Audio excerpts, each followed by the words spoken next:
Swami Vivekananda merit cum means scholarship পাওয়া যাচ্ছে না এখনো পর্যন্ত। 2024-এর অনেকে টাকা পায়নি, 25-এর অ্যাপ্লিকেশন যেটা 26-এ শুরু হয়েছে, অর্থাৎ 2026 সালে যে আবেদন তোমরা করতে পারছো, 25 সালের আবেদন, সেখানে অনেক সমস্যা।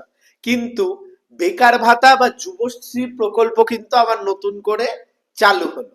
সরকার চাচ্ছেটা কি?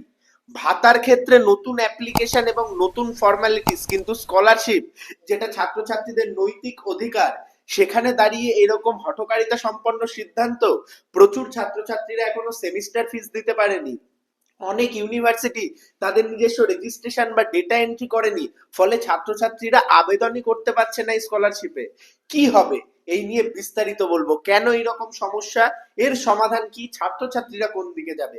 আমি অনির্বাণ, তোমরা দেখছো pro technical genius. Scholarship update, educational information এবং প্রফেশনাল কোর্সের অ্যাডমিশন থেকে শুরু করে কোর্স কমপ্লিট হওয়া পর্যন্ত সমস্ত হেল্প এবং সাপোর্ট তোমরা কিন্তু এই চ্যানেল থেকে পেতে থাকো।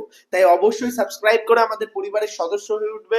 আমাদের 50,000-এর ফ্যামিলি খুব তাড়াতাড়ি পূর্ণ হতে চলেছে।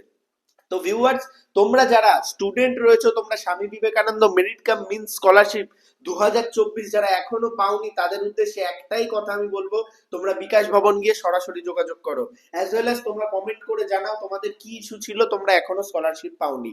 25-এর আবেদনের ক্ষেত্রে অনেক ইস্যু হলেও কিন্তু অ্যাপ্লিকেশন এতদিনে শুরু হয়ে যাওয়ার কথা, কারণ কিন্তু ফেব্রুয়ারি মাস মানে 2 মাস হয়ে যাচ্ছে, আর এই অ্যাপ্লিকেশন কিন্তু 2025-এ, এটা কিন্তু 26-এর অ্যাপ্লিকেশন নয় যে বছরের শুরু সারা বছর রয়েছে, এটা কিন্তু 25-এর অ্যাপ্লিকেশন।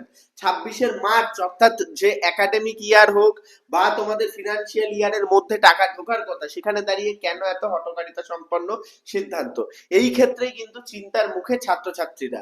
আমি তোমাদের বলবো, তোমরা আর কিছুদিন ওয়েট করো, যতক্ষণ রেজিস্ট্রেশন এবং তোমাদের পরীক্ষার ডেটা তোমাদের ইউনিভার্সিটির কাছে হচ্ছে, যাচ্ছে এবং তারা সেগুলোকে রেকটিফাই করছে, ততক্ষণ পর্যন্ত কিন্তু তুমি স্কলারশিপে আশা করছি আবেদন করতে পারবে না। তার পরবর্তীতে যদি কিছু হয়, সেই ক্ষেত্রে কিন্তু আমি তোমাদের জন্য ভিডিও নিয়ে আসবো।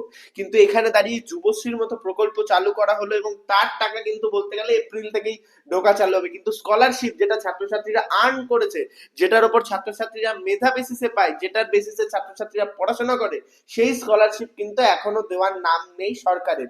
এই বিষয়ে তোমাদের কি মন্তব্য অবশ্যই কমেন্ট করে জানাবে, এবং আমাদের হোয়াটসঅ্যাপ গ্রুপ রয়েছে স্কলারশিপের, সেখানেও জয়েন করে যাবে, সেখান থেকেও কিন্তু তোমরা প্রচুর আপডেট এবং ইনফরমেশন পাবে।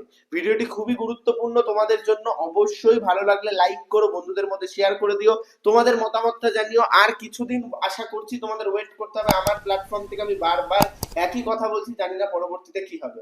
ভালো থাকো, সুস্থ থাকো, সকল ইনফরমেশন সবার আগে পেতে থাকো। ধন্যবাদ।